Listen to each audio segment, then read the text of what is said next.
ओ लगे कुटिया भी दूर थी, मेरे सरकार आए, सजा दो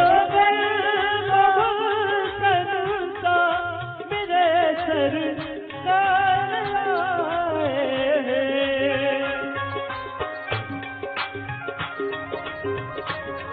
मेरे सरकार आए, ओ मेरे सरकार आए।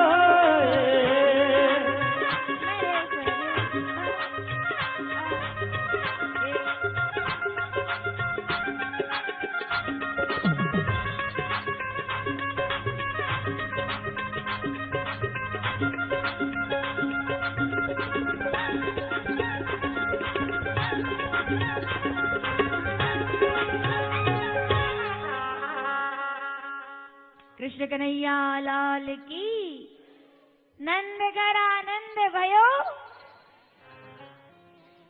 हाथी घोड़ा पाल की। अभी तो कथा शुरू हुई है, क्योंकि भगवान तो अब आए हैं। जब जब होई धर्म के हानि, बाड़े असुर अधम अभिमानी, तब मैं आता हूँ। किसके लिए? भक्तों के उद्धार के लिए। देखो मेरा भगवान आया है। यमुना पार जब करने लगे भगवान, यमुना ने प्रार्थना की तो भगवान ने अपने चरण कमल जो यमुना कालिंदी में उतारे, छू के रास्ता बन गई यमुना की धार, लीला तेरी धन्य हो गई पूरी प्रकृति। गोकुल आ गए भगवान कन्या लेकर के। जब वसुदेव बाबा पधारे कारागृह में, तो कन्या का रुदन सुनकर के कंस आया। कथा आप सभी लोगों ने हजारों बार सुनी है। और जब कंस आया तो देवकी मां ने बहुत ही ममता के साथ कन्या को समेट लिया। भैया इसे मत मारिए, ये निरपराध है। कंस ने कहा, ये बेटा हो या बेटी, ये तो मेरा काल। धरती पर पटकना चाहा तो वो हाथों से छूटकर, हे पापी कंस, तू मुझे क्या मारेगा, तुझे मारने वाला तो अवतार। वो पधार गए भगवान सच्चिदानंद रूपा के। भगवान आ गया है। कंस ने सैनिक भेजे इधर गोकुल में, तो सुबह सुबह नंद जी की बहन सुनंदा आ गई। भैया बधाई हो। नंद जी सुबह ब्रह्म मुहूर्त में माला जप रहे थे, क्या होगा क्या होगा क्या होगा। इधर बहन आ गई, बधाई हो। बोले क्या हुआ है? बोले पहले बताओ कंगन दोगे या हार? बोले दोनों ले जा। बताओ हुआ क्या है? अरे भैया नंद घर आनंद भयो, लाला भयो है, लाला भयो है। सारे मोहल्ले में हल्ला हो गया, मैया यशोदा के लल्ला हो गया। क्या आनंद। 6 दिन के हमारे कन्हैया, अद्भुत है साहब गोविंद की लीला। आप 16 कलाओं से पूर्ण है वो भगवान हमारा। कन्हैया जी के चरित्र की सबसे बड़ी विशेषता क्या है बताओ? कन्हैया स्वयं 16 कलाओं से पूर्ण है, लेकिन किसी को भी पूरे मिले ही नहीं। विद्वान लोग ध्यान देंगे, किसी को पूरे मिले ही नहीं। आधे देवकी को, आधे यशोदा को, आधे वसुदेव जी को, आधे नंद जी को, आधे गोपियों को, आधे ग्वालों को, आधे रुक्मणी को और आधे रुक्मणी के भी हैं और राधा का भी श्याम, वो तो मीरा का भी श्याम। आधे यमुना के भी और आधे शिप्रा के भी। पूरे किसी को नहीं मिले, सबको आधा आधा है। वो है पूर्ण कलाओं वाला, 16 कलाओं से पूर्ण मेरा गोविंद। कभी इस बात पर आपने गौर किया कन्हैया किसी को पूरे मिले क्या? कि पूरे मेरे ही मेरे? हाँ, सबको आधे अधूरे मिले। क्यों आधे मिले? आधे इसलिए मिले क्योंकि आधा मैं हूं और आधा तू है। हम दोनों मिलकर के पूरा हो जाते हैं, उसी को परमात्मा कहा जाता है। कि मैं भी आधा और तू भी आधा। शाम के बिना तुम आधी, तुम्हारे बिना शाम आधे, राधे राधे। वो भक्तों से ही पूर्ण होता है भगवान। कंस को समाचार मिल गया कि हाँ तो लीला चल रही है गोकुल में, कोई बालक है। एक दिन के कन्हैया हमारे छोटे से। यशोदा जी ने स्नान करा के जो पलना झुलाया, क्या भगवान की बात, मेरी वाणी में इतना सामर्थ्य नहीं है कि मैं गोविंद को गा सकूं। क्या गाऊं गोविंद को? गोविंद को तो ज्ञानी नहीं गा सके, वैरागी नहीं गा सके, गोपियों ने गाया है। जयति तेधिकम जन्म ना प्रज श्रेयति इंदिरा शश्वदत्त ही। गोपी गीत इतना कोई विद्वान नहीं बोल पाया होगा जो गोपियों ने बोला। एक बड़ा प्यारा प्रसंग हम लोग सुनने जा रहे हैं, इसलिए थोड़ा सावधानी से सुनिएगा। यह हमारी कथा का मुख्य प्रसंग है आज का, हमारी भागवत का मुख्य प्रसंग है। उत्सव चलता रहा 5 दिनों तक, किसी को खबर नहीं रही। आपने तो ग्रंथ उत्सव कितनी बार देखा है। केसर, अबीर और गुलाल का तो कीचड़ बन गया, कीचड़ इतना उड़ाया। मिठाइयां, माखन, मिश्री सब मेरे गोविंद के लीला में। 5वें दिन खबर हो गई कंस को उत्सव चल रहा है, और जो किसी के उत्सव में विघ्न करे वही कंस कहलाता है। किसी को आनंद दे नहीं सकते हो तो किसी के आनंद में विघ्न डालना भी आपका काम नहीं होना चाहिए। किसी को हंसा नहीं सकते हो तो कोई बात नहीं, किसी को रुलाने का काम, किसी के काम ना आ सको तो कोई बात नहीं, किसी का काम बिगाड़ने का मन ना, ये भगवान ने सिखाया। आनंद चल रहा था और पूतना को भेज दिया। सुना है आपने कथाओं में, कालकूट जहर स्तनों पर लगाकर लाई है। यशोदा जी ने बड़ी निर्मलता से भगवान को गोद में दे दिया, बोले मेरे लाला को अमर कर दो। स्तन पान कराया, वो भी किसका वध करने आई है जहर से। अरे नारायण कहाँ रहते हैं? समुद्र में। जहर कहाँ से निकला? समुद्र से। ये तो सब एक ही परिवार के हैं। लक्ष्मी जी निकली समुद्र से, ये सब ससुराल वाला मामला चल रहा है। वो कहाँ कष्ट पहुंचाएगा, किसकी मजाल है? जिस जगह पे सूर्य प्रकाशित हो वहां अंधकार। भगवान ने प्राणों का दोहन प्रारंभ कर दिया। वो चिल्लाई, घबराई, दौड़ी जंगलों की ओर। मेरे भगवान ने, गोविंद भगवान ने 6ठे दिन में पूतना का संहार कर दिया। बोलिए कृष्ण कन्हैया लाल की। सब दौड़े पीछे पीछे, ये क्या हुआ है? पूतना मारी गई, पूतना मारी गई, पूतना। हल्ला हो गया। कंस को समाचार मिला, बोले अब तो कुछ गड़बड़। तृणाव्रत को भेजा, शटकासुर को भेजा, बड़े बड़े असुरों को भेजा। तृणाव्रत को भेजा तो उड़ाकर भगवान को ले गया, भगवान ने उद्धार कर दिया। शटकासुर को भेजा तो चरण लगाया, शटक पर प्रहार, शटक गिर पड़ा धरती पर। भगवान की लीला है। सुखदेव जी कहते हैं राजन, कन्हैया की लीला बड़ी अद्भुत है। जब भगवान हमारे 6 माह के हुए, लीलाएं चल रही है। इधर से आवाज ना हो बिल्कुल भी, अभी कथा का प्रसंग चल रहा है, भजन आएगा तो उसमें व्यवस्था करवाएंगे। लीलाएं चल रही है, भगवान 6 माह के हुए तो नामकरण का अवसर आया। बड़े भैया का नाम गर्ग मुनि के द्वारा, गर्गाचार्य जी के द्वारा बलराम रखा गया, और छोटे का नाम आप बताएंगे। वसुदेव सुतम देवम कंस चाणूर मर्दनम देवकी परमानंदम श्री कृष्णम वंदे कर्षयति इति कृष्ण। सबको मोह ले, सबका आकर्षण कर ले, जिसको देखने के बाद नजर ना हटे वो कृष्ण है। सूरत हो तो ऐसी हो, सीरत हो तो ऐसी हो, सब दिल से जिसे पूजे, मूरत हो तो ऐसी हो। कृष्ण 1 वर्ष के हुए कन्हैया। जिस प्रसंग की तरफ मैं आपको ले जाना चाहती हूँ, जिस प्रसंग की तरफ, टीवी पर बैठे हुए लोग जरा सावधानी से सुनेंगे, क्योंकि आज का मुख्य प्रसंग है ये मेरा, और मुझे अच्छा लगा तो बोल देती हूँ। 1 साल के हो गए, उत्सव चल रहे थे, सब कुछ, सारे सब उत्सव चल, सब अच्छा लग रहा था। एक दिन वहां यशोदा ने सोचा क्यों ना आज कन्हैया को थोड़ा बाहर निकाला जाए, घर से थोड़ा बाहर ले जाएगा। तो यमुना स्नान के लिए ले आई है, और मेरे गोविंद को जब देखा कि यमुना स्नान कराना है लेकिन पानी ज्यादा ठंडा है, तो माताएं बच्चों का कितना ख्याल करती है, देखती है पहले ठंडा है तो नहीं नहलाना, कोई बात नहीं, दबा दो बच्चे को, एकदम छुपा दो। यशोदा जी ने कहा लाला तू बैठ, मैं डुबकी लगा कर आऊं, तू बैठ। अब ऐसे सोच कर तो नहीं गई थी कि वहां बिठाना पड़ेगा, तो आसन, चौकी, पटिया, पलंग, कुर्सी कुछ नहीं, बिठा दिया धरती पे, बैठ जा धरती पे, इंतजार करना है, बैठ। कन्हैया बैठ गए। कहाँ बैठे हैं? विभ्रद वेणु। मेरा तो सबसे प्यारा श्लोक आपको तो मालूम है, श्रीमद् भागवत कथा 10वें स्कंद 13वां अध्याय 11वां श्लोक। विभ्रद वेणु जठरपट्टियो श्रृंग वेत्रे च कक्षे वामे पाणो मसन कवलतक फलानि अंगुलीषु तिष्ठन मध्ये सुपरिसुरदो हास्य नर्मभिः स्वर्गे लोके मिषदभुजो यज्ञ भुक बालके। बैठ गया मेरा भगवान धरती पर। कुछ नहीं बिचारे। कैसे बैठे? धरती पर बैठे। और जो धरती पर बैठे तो ज्ञानियों ने क्या गाया? छोड़ो। वैरागियों ने क्या गाया? भूल जाओ। महात्माओं ने क्या कहा? वो भी भूल जाओ। लेकिन जब कन्हैया बैठा है धरती पर, एक कवि के कागज पर कलम चल पड़ी और उसने क्या लिखा कि धूरी भरे अति शोभित श्याम जो।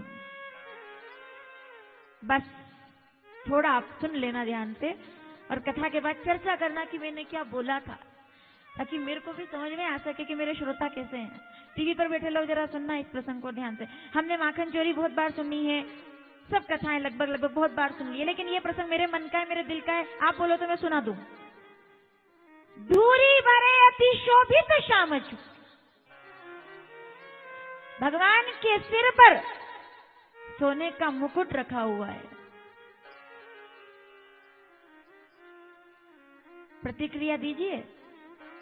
अगर रखा है तो हाँ, नहीं रखा है तो ना। रखा है क्या?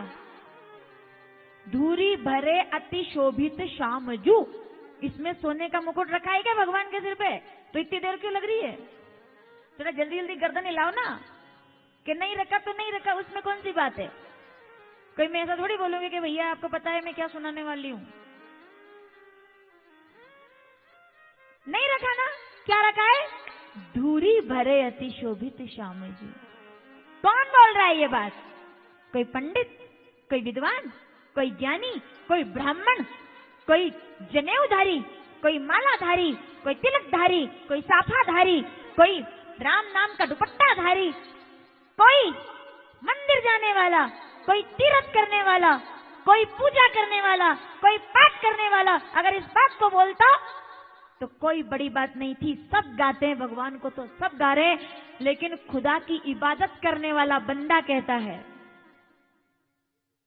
नाम आप लोगों को याद होगा, वो क्या बोला कि मैं निराकार की इबादत करने वाला हूं। लेकिन अगर साकार इतना सुंदर होता है तो बलिहारी जाता हूं इस रूप पर कि कवि की पंक्तियां चल पड़ी। और क्या लिखा उसमें? किसकी वंदना की बताओ जरा मुझे, और जल्दी जल्दी बताते जाना क्योंकि समय कम है। जल्दी बताओ किसकी वंदना की? उस खुदा की इबादत करने वाले बंदे ने किसकी वंदना की? धूरी भरे अति शोभित श्याम जू। ये प्रसंग बहुत ढंग से सुनना पड़ेगा, वरना 1 मिनट के लिए भी ध्यान इधर उधर आपका गया तो गड़बड़। किसकी वंदना की है उसमें? बताओ क्या बोला वो कवि? धूरी भरे अति शोभित श्याम जू, कैसी बनी सिर सुंदर चोटी, खेलत खातक फिरे अंगना पग पेंजनी, बाजती पीरी कचोटी। वाह छवि को, वाह छवि को। नाम सूरदास, तुलसीदास जी, सहजो, दादू, बड़े बड़े कवियों के नाम है ना ये। कौन बोल रहा है? ये सब तो सनातन धर्मी है। बोले भी तो कौन बड़ी बात है। एक खुदा की इबादत करने वाला बंदा कह रहा है कि 5 समय खुदा की इबादत करता हूं, लेकिन तुमको देखकर कन्हैया कहता हूं कि धूरी भरे अति शोभित श्याम जू। 2 लोगों ने साहब जो वंदना गाई है, और किसकी वंदना गाई है बताओ आप मुझे? किसकी वंदना गाई है? कन्हैया की? नहीं, यही तो चक्कर पड़ गया है। नहीं की कन्हैया की वंदना तो बाद में की है कि वाह छवि को रसखान बिलोकत वारिद काम कला। छोड़ो, पहले तो पहले नंबर पे आओ। धूरी भरे। रसखान ने गोविंद की वंदना बाद में की है। रसखान ने तो पहले भारत की धूली की वंदना की है, जिसको भगवान भी अपने माथे पर चढ़ाता है। पहले मिट्टी की वंदना की है, उस मिट्टी को मैं प्रणाम करता हूं। क्या गलत बोल रही हूं? तालियों में पता चले जरा मुझे। धूरी, श्रृंगार नहीं। जननी जन्मभूमि स्वर्ग से महान है। मिट्टी की वंदना की है साहब। जो देश का नहीं हुआ वो भगवान का कभी भी नहीं हो सकता है। जो शख्स अपने देश की मिट्टी का ना हुआ रसखान ने कही है ये बात कि जो पुण्य है वो पाप कभी हो नहीं सकता, वरदान है वो श्राप कभी हो नहीं सकता। जो शख्स अपने देश की मिट्टी का ना हुआ, कम वक्त वो माँ बाप का भी हो नहीं सकता। जिसने धूली की नहीं वंदना कही, उसने क्या वंदना की? फिर भारत की मिट्टी को जिसने प्रणाम नहीं किया, उसने क्या प्रणाम किया किसी को? धूली। दो लोगों ने धूली की वंदना की है साहब, एक का नाम मैंने बताया, एक का नाम आप बताएंगे। रसखान कह रहा है, वाह छवि को रसखान, कन्हैया नहीं, पहले धूली को प्रणाम करो। ये धूली नहीं होती तो हम लोग भी आज यहाँ पर बैठने के लायक, किसी विदेश में जन्म हो जाता, पता नहीं कहाँ पड़े होते, हाय हाउ आर यू करते हुए, नहीं क्या? कहाँ पड़े होते? विदेश में। परंपरा वो कल्चर। इस मिट्टी को प्रणाम करो। भगवान ने कहा पहले धूली को प्रणाम करो। धूरी भरे अति शोभित श्यामजू। जो देश की बात नहीं कर सकता, उसे भगवान की बात करने का भी कोई अधिकार नहीं है, जो देश की बात ना कर। दो लोगों ने धूरी की बात कही है, दो लोगों ने, कि पहले भगवान को नहीं, इस मिट्टी को प्रणाम करो जिसपे आप जन्म लेकर के आए हो। क्यों? दो लोगों ने बात कही। एक तरफ तो रसखान कह रहा है धूरी भरे अति शोभित श्यामजू, और दूसरी तरफ चित्रकूट में मंदाकिनी के तट पर एक और बंदा बैठा हुआ है। नाम बताओ। एक बंदा और बैठा हुआ है। अकबर के समय का खाना याद आ जाएगा आपको। खाना गवर्नर था, तुलसीदास जी का बहुत अच्छा दोस्त। क्या बात है, मैं कैसे भूल गई कि इतने विद्वान लोग सामने बैठे। जोरदार ताली बजाओ अपने सम्मान में एक बार।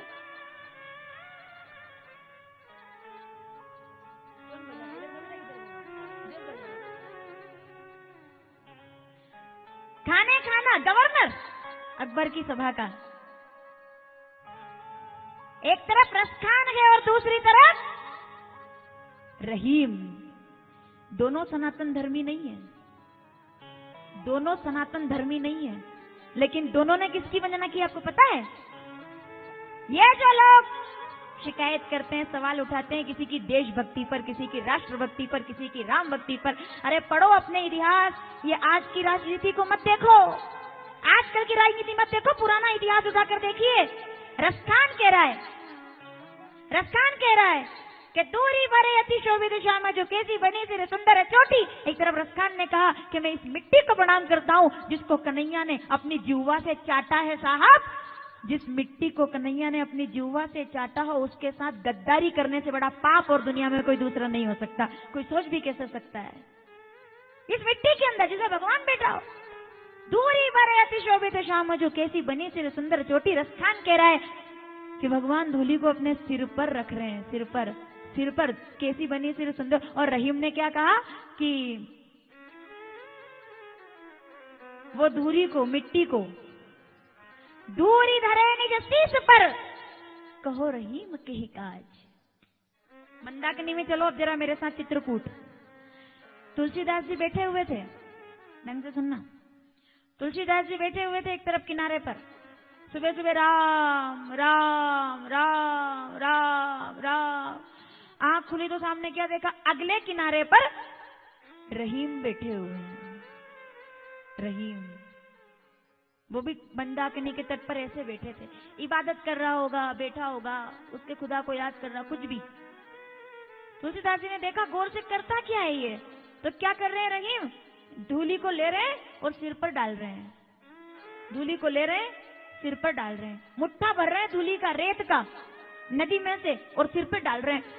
तो तुलसीदास जी को लगा क्या हो गया गवर्नर साहब को, इतने बड़े राजा का खाना, और क्या वे कर रहा है ये हरकत?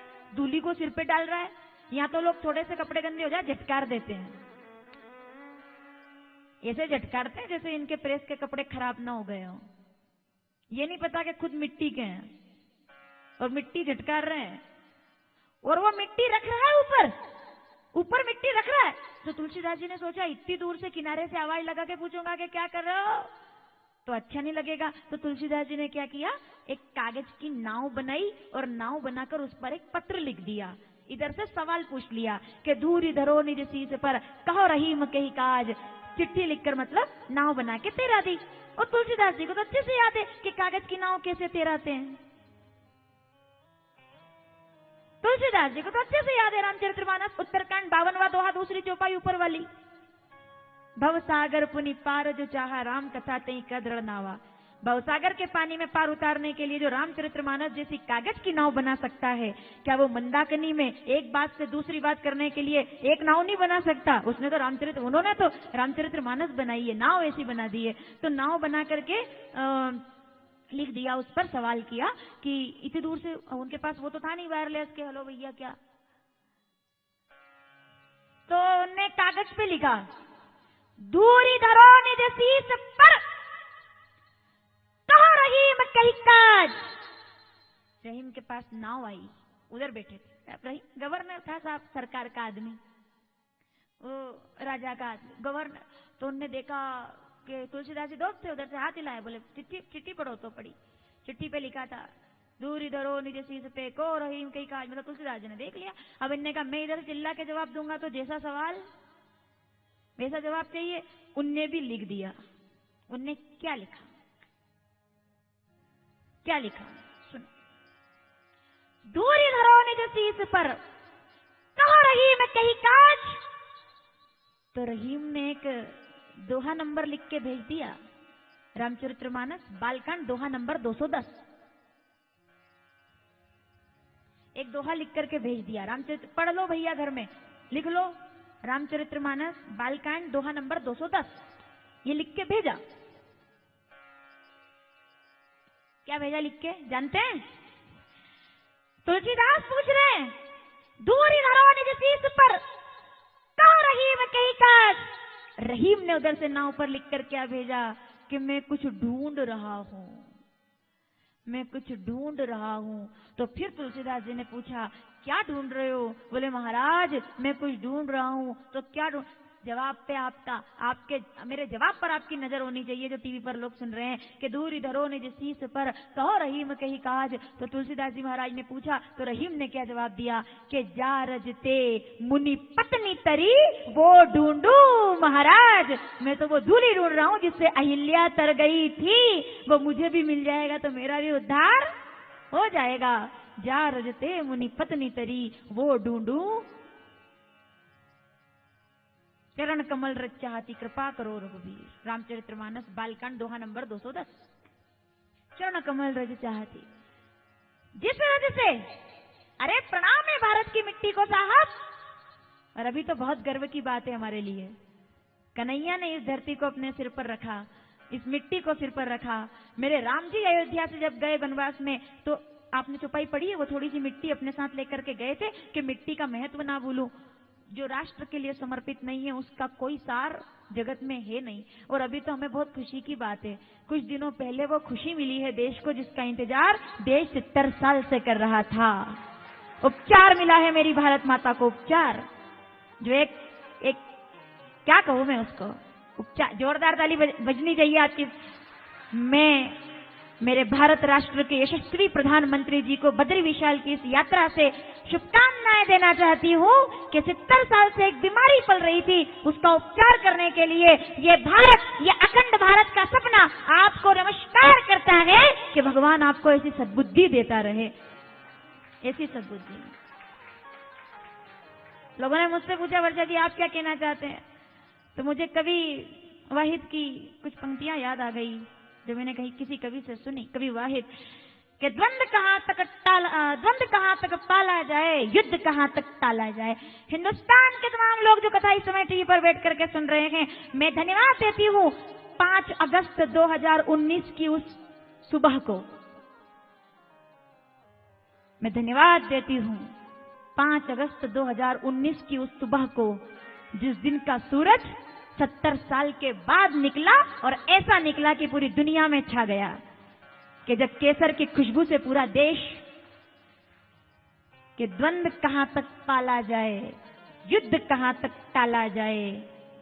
मेरी पंक्ति अगर आप तक पहुंच जाए तो कश्मीर के लिए जरा मेरे साथ शुभकामनाएं दे देना, कश्मीरियों के लिए, कश्मीरी पंडितों के लिए शुभकामनाएं दे देना, जिनके घर फिर बसेंगे। और भाई ऐसी गलती मत करना, अनर्गल मैसेज करके अपनी परंपरा और अपनी विद्वत्ता को ठोकर मत मारना कि हम वहां जाकर के मकान बना लेंगे, हम वहां जाकर के जमीन ले लेंगे, हम वहां की लड़कियों से विवाह कर लेंगे। नहीं, अगर कुछ करना है तो भगवान से यह प्रार्थना करो कि अब कश्मीर जबकि मुक्त हो चुका है तो सबसे बड़ी बात तो यह है कि अब किसी का सर कट करके उस भूमि से वापस कोई शहीद होकर के मेरा देश का सैनिक नहीं आएगा जो पत्थर खा करके और लहूलुहान नहीं होगा। ये मेरे देश के लोगों को चाहिए कि वो बोले कि अब सैनिक मेरा सुरक्षित होगा, अब कश्मीरी मेरा सुरक्षित होगा।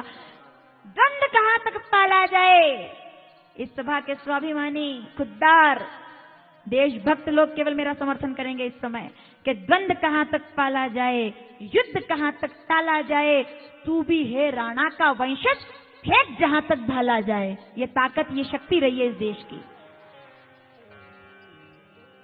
कि दोनों तरफ हो भारत, जिसमें कोई दूसरा झंडा ना हो इस देश की भूमि पर, कोई दूसरा झंडा। चाहते हो कि आप ये बात ताली से बताओ, दुनिया देख रही है।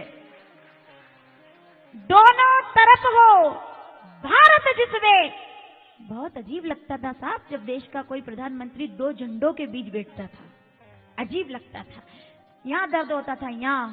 लेकिन मैं केवल 4 पंक्तियां कवि वाहिद की कहना चाहती हूं कि द्वंद कहां तक पाला जाए, युद्ध कहां तक टाला जाए, तू भी है राणा का वंशज, फेंक जहां तक भाला जाए।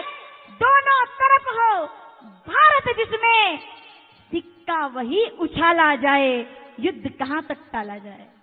अब दो तरफ भारत ही चाहिए, अब तो एक ही झंडा चाहिए, झंडा ऊंचा विजयी विश्व वंदे वंदे भारत माता की। देश के तत्कालीन प्रधानमंत्री के लिए जोरदार ताली बजा दो आप एक बार। वरना तो बात कुछ यूं थी कि कुछ पन्ने इतिहास सुनना, कुछ पन्ने इतिहास के मेरे देश के दिल की शमशीर हो गए। कुछ पन्ने जो इतिहास रहा, कुछ पन्ने मेरे देश के इतिहास के, कुछ पन्ने इतिहास के मेरे देश के दिल की शमशीर हो गए। जो मिटे, जो लड़े वो शहीद हो गए, और जो झुके और डरे वो देश के वजीर हो गए। इसलिए हमें गुलामी में रहना पड़ा था, इसलिए। लेकिन अब स्वाभिमान के साथ उठे, क्योंकि दूरी धरो निज शीस पर, कहो रहीम कही काज, जा रजते मुनि पत्नी तरी, सो ढूंढू महाराज। जिसमें भगवान भी मिट्टी में आकर खेलता है वो मेरे देश की धरती है। उत्तरत यह समुद्र से, देखो हिमालय खड़ा है, वहां खड़ा हिमालय तन के हमें रक्षा, हमारी रक्षा करता है। होठों पे सच्चाई, जोर से, होठों पे सच्चाई, जहां दिल में सफाई, हम उस देश के वासी हैं जिस देश में गंगा।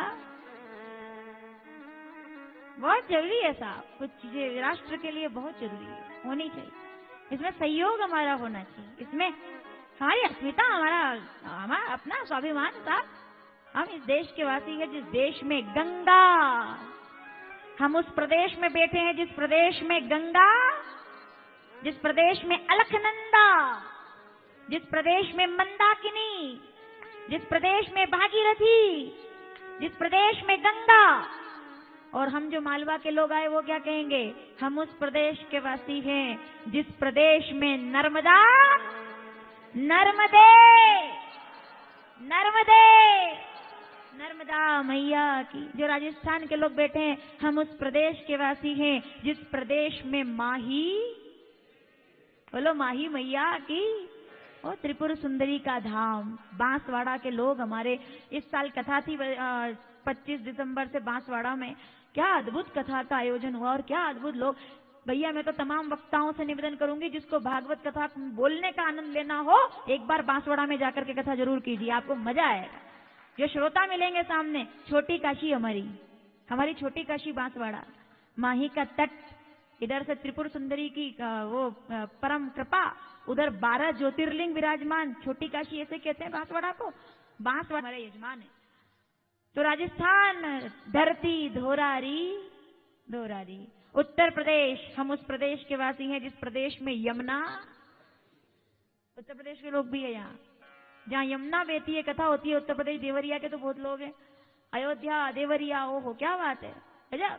छत्तीसगढ़ तो छत्तीसगढ़िया, थोड़ा जोर से, छत्तीसगढ़िया हर साल हमारे दाऊद जी कितने भी लोगों को लेकर आते हैं, कुलेश्वर सिंह इंदिराकर साहब कितने भी लोगों को लेकर आते हैं, लेकिन कभी वो अकेले नहीं आए। एक बार जोरदार ताली बजाओ आप, गांव के लोगों को साथ में लाते हैं।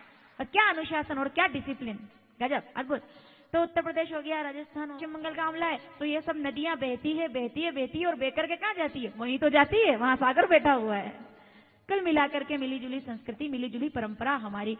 दूरी धरो निज शीस पर, दूरी भरे अति शोभित शामजू, कैसी बनी सिर सुंदर चोटी, खेलत खात फिरे अंगना, पग पेंजनी बाजती पीरी कचोटी, बा छवि को रस खान बिलोकत।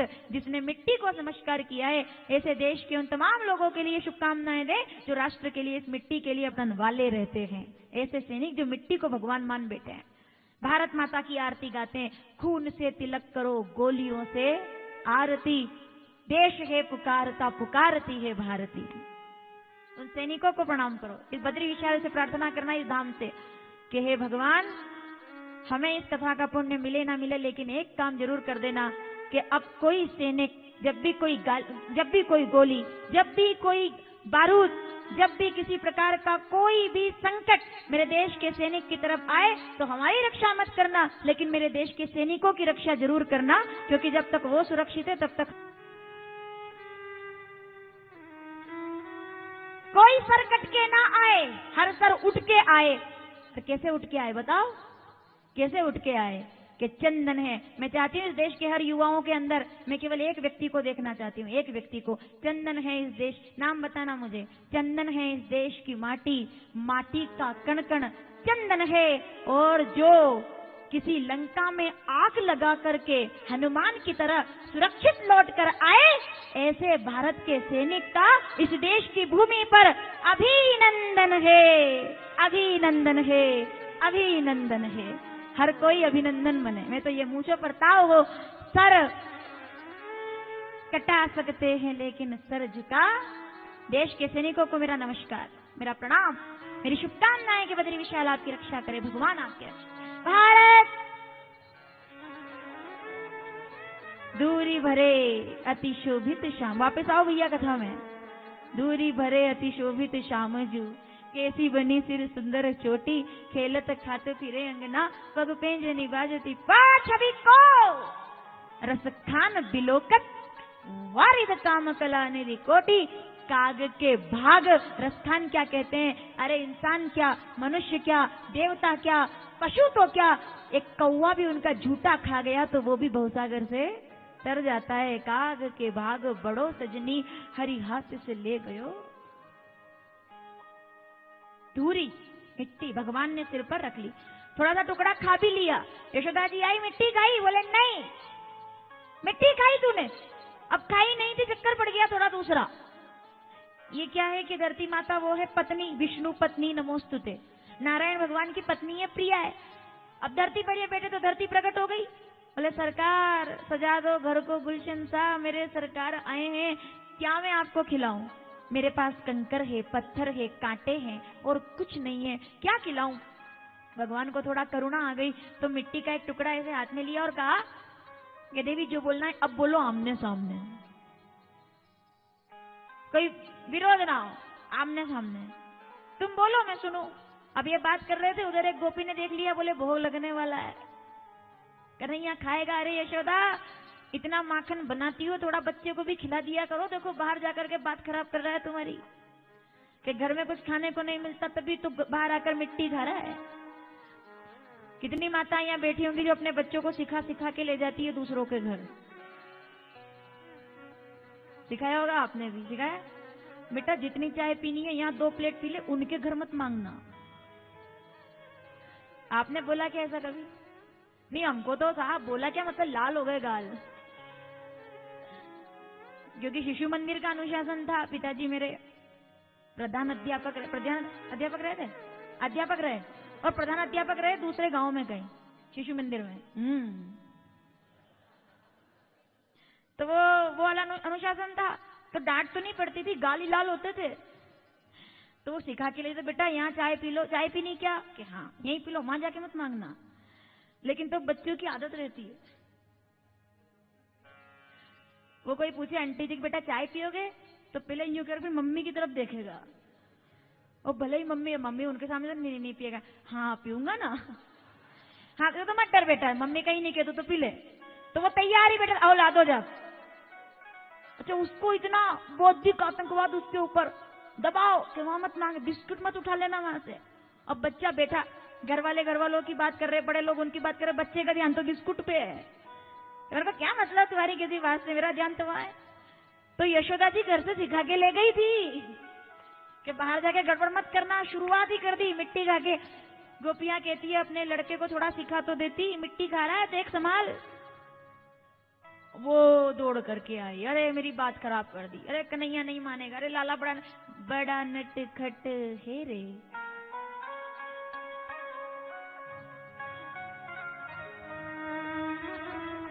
का करे यशोदा मैया, बड़ा नटखट है रे कृष्ण कन्हैया।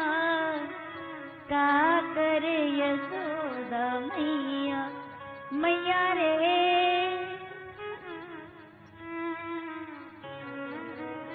का करे यशोदा मैया, बड़ा नटखट। मैंने सुना नहीं है कभी उसको ढंग से, आप गाओ मेरा। बड़ा नटखट है रे कृष्ण कन्हैया। का करे यशोदा मैया रे।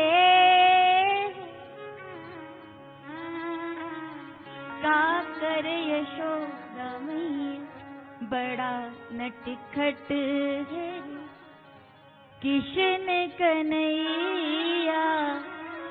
का करे मैया, बड़ा नटखट।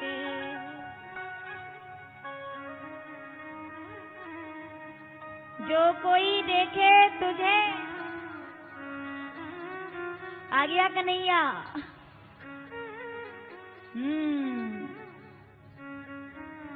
ये ताली बजाओ एक बार, कन्हैया को अपने को ढूंढना ही नहीं पड़ा।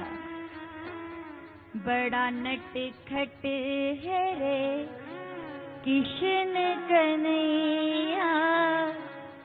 का करे यशोदा मैया, बड़ा नटखट है रे कृष्ण कन्हैया। का करे यशोदा मैया, बड़ा नटखट।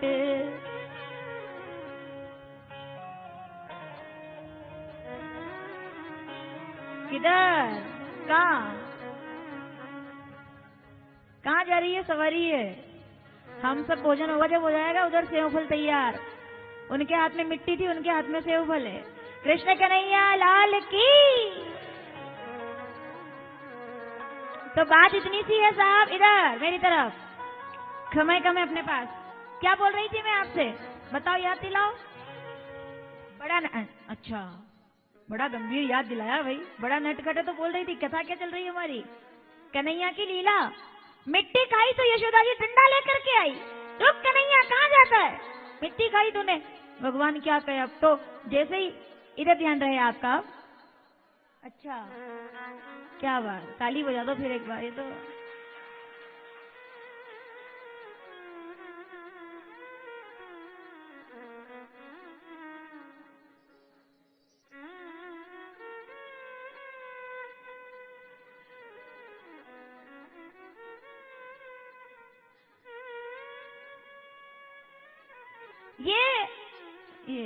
यही कृपा है साहब, ये सिखाने से नहीं होता है काम। जोरदार ताली बजा रहे हो। अब कहाँ ले जाऊं मैं इनको?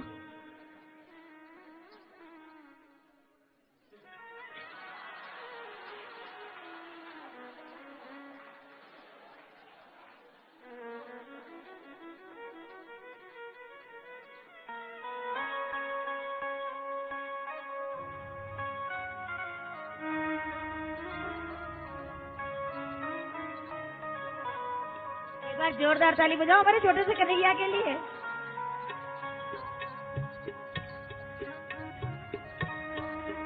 किसी ने मेरा ध्यान नहीं रखा, किसी ने मेरा ध्यान नहीं रखा भैया, हमारे कन्हैया ने ध्यान रखा।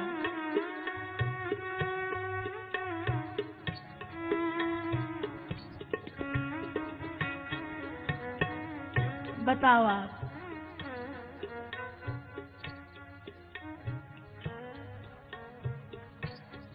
कृष्ण कन्हैया लाल की। देख रामा माता ही पुनः अद्भुत रूप अखंड रोम रोम प्रतिलाल। कन्हैया तूने मिट्टी खाई है? कन्हैया ने कहा नहीं खाई, क्योंकि दोनों पति पत्नी बात कर रहे थे। सावधान, ध्यान इधर रहे। दोनों पति पत्नी बात कर रहे थे, मिट्टी कन्हैया से कुछ कह रही थी, कन्हैया कुछ कह रहे थे, और तभी गोपी चिल्लाती, ओ यशोदा तेरा लाला मिट्टी खा रहा है। जैसे यशोदा डंडा लेकर आई, इधर मिट्टी ने कहा धरती ने, बोले सासू माँ पधार रही है, अब देख लेना थोड़ा। तो कन्हैया ने सोचा अगर फेंक दूंगा ऐसे डर करके तो इनका अपमान हो जाएगा, हाथ में रखूंगा तो संकोच में आ जाएगी। उन्होंने कहा सबसे बढ़िया बात मुख में रख लिया कि जो भी कहना है अंदर ही अंदर कहती रहना, मुझे जो कहना था वो कह दिया, अब तुम कहती रहना। तो यशोदा जी आ गई, पति पत्नी की बात चल रही। अब इधर यशोदा जी कहती है कन्हैया मिट्टी खाई? कन्हैया ने कहा अब फंस गए। बोले नहीं, मुंह खोल। भगवान कहते मां रहने दो, एक बार जो मुंह खोल दिया ना तो घबराते घबराते इधर उधर दौड़ती फिरोगी कि क्या हुआ है। मुंह खोलना, तूने क्या खाया है? बोले कुछ नहीं, नहीं खाया कुछ। ये शुरू से ही टेढ़े, कन्हैया है ही टेढ़े, ये है ही तू टेढ़ा, तेरी टेढ़ी रे नजरिया। कन्हैया ने कहा नहीं। माँ कहती है नहीं मुंह खोलना, माता की आज्ञा। तो ठीक है जब खोल देता हूँ। जैसे वो कह रही है मुख मत खोलना वरना मेरा दर्शन हो जाएगा, और खोल दिया मुख। देख राम माता ही पुनः अद्भुत रूप अखंड रोम रोम प्रति लाग ही, कोटि कोटि ब्रह्मांड ब्रह्मांड का दर्शन करा दिया। क्या कहा? इस मिट्टी में ही ब्रह्मांड का सार समाया हुआ है, पूरा सार इस मिट्टी में। यशोदा जी घबरा गई, कहा दुई कर जोरी अस्तुति तोरी कई विधि करो अनंता। आप तो बिल्कुल एकदम बालक हो जाओ, कीजिए शिशु लीला वह प्रियशीला। मैं चाहती हूँ आप बालक ही हो जाओ, ये माया मुझे नहीं चाहिए, ज्ञानी वाला रूप नहीं चाहिए, वो रूप चाहिए। तो भगवान ने कहा ज्ञानी वाला रूप लेकर आया हूँ, पैर पकड़ लो। यशोदा जी कहती है पैर तो सब पकड़ते हैं, मैं तो कान पकड़ने वाला स्वरूप चाहती हूँ कि लोग याद रखेंगे कि कोई यशोदा ने। और माया जब ठीक हुई, यशोदा जी घर आई, नजर उतारी, लीलाएं चल रही है, सब आनंद हो रहा है। भगवान हमारे 3 वर्ष के हुए, गोकुल में दौड़े फिर रहे, दाऊ के संग दौड़ने लगे, कान्हा नंद के आंगन में भी माखन खाने लगे। माखन ही क्यों खाया, इसके लिए आपको कल तक का इंतजार करना पड़ेगा। माखन मिश्री और भगवान चोरी कर रहा है, मटकियां फोड़ रहा है। गोपियां हैरान परेशान। एक दिन माँ ने ओखल से बांध दिया, तो जो आंगन में वृक्ष लगे थे उनने कहा इनका भी उद्धार करो। मणिग्रीव नलकुबेर दोनों का उद्धार कर दिया ओखल से। भगवान जड़ चेतन गुण दोषमय विश्व कीन करतार, सबको तार रहा है मेरा भगवान, सबको मैंने बनाया। रामचरितमानस उत्तरकांड 85 दोहा। और क्या गजब की चौपाई है वो, 3री चौपाई। सब माँ प्रिय सब मामा उपजाए, सब ते अधिक मनुज मोहि बाए। तो तार दिया। 4 वर्ष के हुए, आनंद हो रहा है। और यहाँ बड़े बड़े असुर भी आ रहे हैं, भगवान संहार कर रहे हैं। अगासुर आया उद्धार किया, बकासुर आया उद्धार किया। भगवान वृंदावन के वासी हो गए। वृंदावनम गोवर्धनम यमुनानी पुलिनानी च आनंद। वृंदावन का कृष्ण कन्हैया, सबकी आंखों का तारा, मन ही मन क्यों जले राधिका, मोहन तो है प्यारा। ऐसे कन्हैया हमारे लीला कर रहे हैं। एक दिन गाय चराने के लिए जब निकले, प्रकृति की पूजा का अब प्रसंग आता है। गांव में देवराज इंद्र की पूजा की तैयारियां चल रही थी। तब माँ ने कहा आज देवराज इंद्र की पूजा है। तो भगवान बोले परोपकाराय फलंती वृक्षा, परोपकाराय दुहंती गावो, परोपकाराय बहंती नद्या। पूजा करनी है तो प्रकृति की करो। हे रे नीले गगन के तले, धरती का प्यार पले। इस प्रकृति की पूजा करो। देखो प्रकृति लहरा रही है। मेरा तमाम भारत के लोगों से निवेदन, पेड़ लगाओ, जल बचाओ, प्रकृति का संरक्षण करो, प्लास्टिक का प्रयोग बंद करो, अपने गांव, अपने नगर, अपने गली, अपने मोहल्ले को साफ रखो, स्वच्छता अगर और प्रकृति की सेवा, प्रदूषण ना हो, प्लास्टिक का प्रयोग ना, हम बिल्कुल ना करें। बहुत पेड़ों की जरूरत पड़ेगी। एक ऑक्सीजन सिलेंडर अगर किसी को अस्पताल में जाने का भगवान ना करे भगवान, लेकिन गलती से किसी को आपने देखा जब ऑक्सीजन सिलेंडर चढ़ाना पड़ता है तो कितने की आती है एक टंकी? जीवन का कोई विसार नहीं बचेगा। पेड़ों, हम वृक्षारोपण करें, हम पेड़ लगाएं, हम जल की रक्षा करें, हम जल का संरक्षण करें, हम गाय माता की रक्षा करें, हम इन पौधों की, इन फूलों की। क्या है? छोटे छोटे झरने। कैसे है?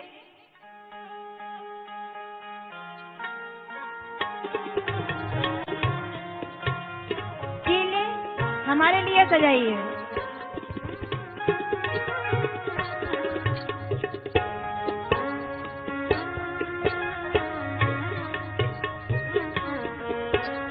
छोटे छोटे झरने हैं के झरनों का पानी सूखे, कुछ वादे करने हैं के झरनों का तो बहते हैं, कसम ले पहाड़ों की जो कायम रहते हैं। छोटे छोटे झरने हैं। क्या कुदरत, क्या कुदरत! वादा करो, वादा। कैसा वादा? आज पूरा जितने लोग सत्संग पर देख रहे हैं कथा, वादा करो हम चाहे मिट जाए, झरने का पानी वादे करने के झरनों है। फलंती वृक्षा परोपकाराय दुहंती गावो, परोपकाराय बहंती नद्या। सोचो अगर ये प्रकृति नहीं होती तो कहाँ पहाड़ में आकर के हम लोग देखो कथा सुन रहे हैं। ये जो यहाँ देखने को मिलेगा, दुनिया की दौलत खर्च कर दोगे तो भी कहीं और देखने को नहीं मिलेगा। तरसते हैं साफ पानी के लिए दुबई के लोग कि जल की एक कृत्रिम पानी उनको मिलेगी तो हम भी नहीं रहेंगे। एक पेड़ के नीचे कितनी मोटरसाइकिल खड़ी करनी पड़ती है गर्मियों में। ऐसा मत करो, प्रकृति पूजा करो। भगवान ने गोवर्धन की पूजा के लिए सबको लेकर के आए, पूजा करेंगे गिरिराज जी की। और जब गिरिराज जी की पूजा का समय आया तो ठाकुर जी के सामने सेवा लगाई गई और अनेकों प्रकार के भोग तैयार करके 56 भोग। जरा दर्शन करेंगे अब लोग क्या 56 भोग लगाए, वहां नहीं और नागदा से उनका परिवार 56 भोग का दर्शन आप लोग कर पा रहे हैं। हमारे कन्हैया आए गिरिराज जी के सामने 56 भोग, क्या बात है! इतने प्रकार का भोग लगा करके ठाकुर जी की सेवा। कौन भगवान को इतनी सेवा, अद्भुत! भगवान आगे आगे और गिरिराज जी की पूजा करने आए। बोलिए गोवर्धन भगवान की। प्रकृति नहीं रहेगी तो हम भी, प्रकृति तो भैया बहुत जरूरी है। सब कुछ होना सरल है, पेड़ होना बहुत कठिन है, बहुत कठिन। जानते हो आप, क्योंकि पेड़ ने क्या सिखाया? पत्थर खाकर के फल देना ये केवल पेड़ ही कर सकता है और कोई नहीं कर सकता कि दुनिया उसको पत्थर मारे और बदले में वो फल दे दे। कितनी बड़ी बात है ये, कितनी बड़ी बात। उन पेड़ों की रक्षा जरूरी है, वो नदियों की रक्षा जरूरी है। ये सब कुछ तब तक अच्छा। अभी लोग कहते हैं पानी बहुत गिर रहा है, नहीं गिरना चाहिए। अरे गिरे कहाँ, ये तो अमृत बरस रहा है साहब। जितना गिरे उतना कम है। कहाँ जाएगी आपकी जनरेशन, आप मेरे को बताओ। कहां से पानी पी करके लाएंगे, कहां से पानी भर के लाएंगे? ये जल नहीं होगा, ये पर्वत नहीं होंगे, ये पेड़। क्या प्रकृति, ओहो गजब, क्या प्रकृति। जब बादल घुमड़ करके आते हैं तो ऐसा लगता है जैसे नीलकंठ पर्वत पर साक्षात बाबा भोलेनाथ और भस्मी रमा करके विराजमान होकर बैठे हो और उनकी जटा से साक्षात गंगा प्रभावित होकर के धरती पर गिर रही हो। बोलिए नीलकंठेश्वर महादेव की। वो जो हरियाली, हरी चादर बिछी हुई है पहाड़ों पर, पर्वतों पर, वो जो गिरता है सरस्वती का जल, वो जो गिरता है गंगा का, हमने कल यात्रा में देखा है, वो जो बहती गंगा, वो जो बहता पानी, इसे खंडित मत करो भैया। प्रकृति की तरफ पेड़ लगाएंगे। जितने लोग कथा सुन रहे हैं, देखो देखो क्या सुंदर दृश्य है, गजब। ये प्रकृति मेरे देश की, ये मेरे राष्ट्र का गौरव, ये बर्फ से ढकी हुई पहाड़ियां, ये हरी चादर से लिपटा हुआ मेरे भारत का, इस भारत भूमि का आंचल, ये नदियों से बहता हुआ सौहार्द इस राष्ट्र की संपत्ति है, इसे खत्म मत कीजिए। अगर जल नहीं तो कल नहीं, अगर पहाड़ नहीं तो शेर की, शेर ही नहीं दिखेंगे अगर पहाड़ नहीं होंगे तो। अगर जल नहीं तो, अगर पहाड़ नहीं तो शेर की, बहुत जरूरी, बहुत जरूरी। प्रकृति नहीं तो संसार नहीं, और जो संसार नहीं तो ये हरि का द्वार नहीं। सब तब होगा जब प्रकृति परोपकार आए। ऐसी प्रकृति, ऐसी प्रकृति को प्रणाम करें। कन्हैया गोवर्धन की शरण में ले आए, इतना बड़ा गोवर्धन नजर आया, सब पूजा करने लगे, परिक्रमा लगाने लगे, फेरी लगाने लगे। सब जितना भोग लाए थे, 56 भोग, सब प्रकार का मिष्ठान, 56 भोग, 56 तरह के मिठाइयों पर जो चढ़ा है तुलसी पत्ता, 56 भोग ठाकुर जी को लगाया गया और प्रार्थना की कि आओ जीमो जी भोग लगाओ, हे 56 भोग तैयार जी, सारा टाबरिया करे हमारा 56 भोग। क्या कहा लोगों ने?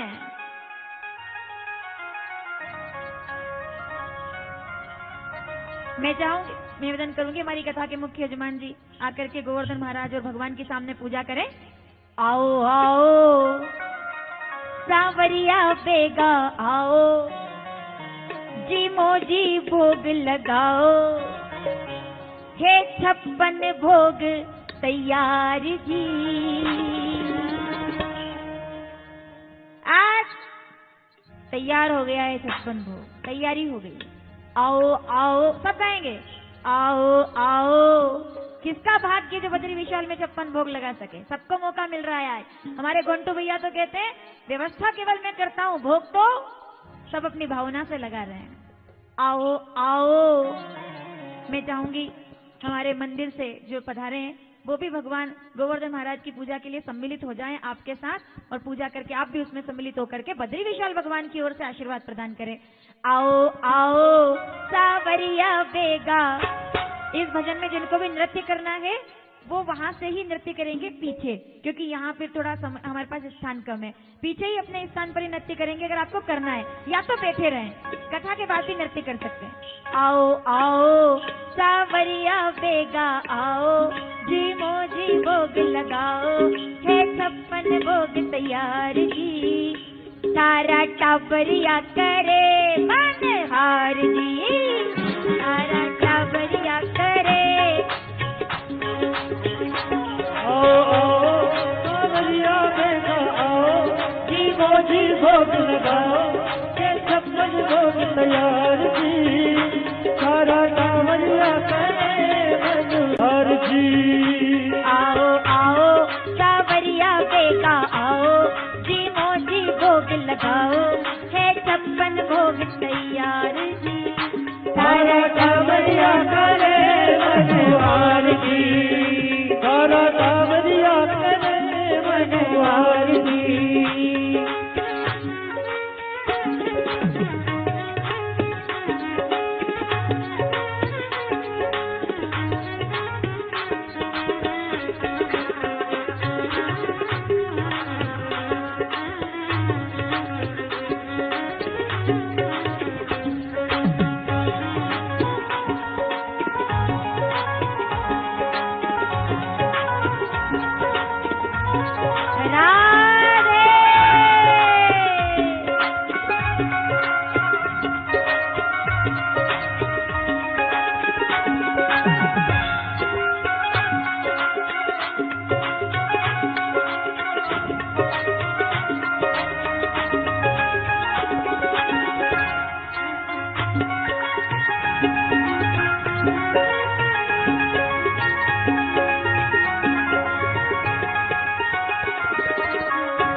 तैयार जी सारा कांवरिया करे मनुआर जी।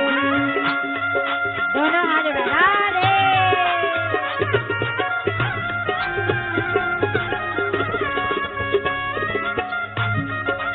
और जब देवराज को खबर हुई कि आज पहाड़ों की पूजा हुई है तो भयंकर बरसात प्रारंभ हो गई। सब कन्हैया की शरण में आए। गोपाल अब क्या होगा? मेरे कन्हैया ने विशाल गिरिराज भगवान को अपनी चीटी उंगली पर धारण कर लिया। गिरिराज धारण की। और जब ऐसा देखा तो भक्तों ने क्या कहा? कन्हैया किसी की नजर ताली के साथ।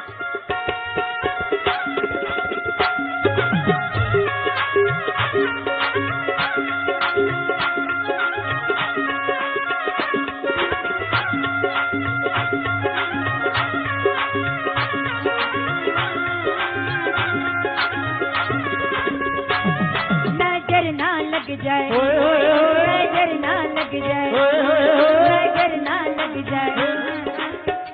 बाके बिहारी कजरा रे मोटे मोटे।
काजल की कोरे मेरा जिगर मरो रे।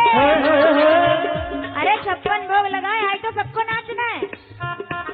काजल की कोरे मेरा जिगर मरो रे, काजल की कोरे मेरा जिगर मरो रे।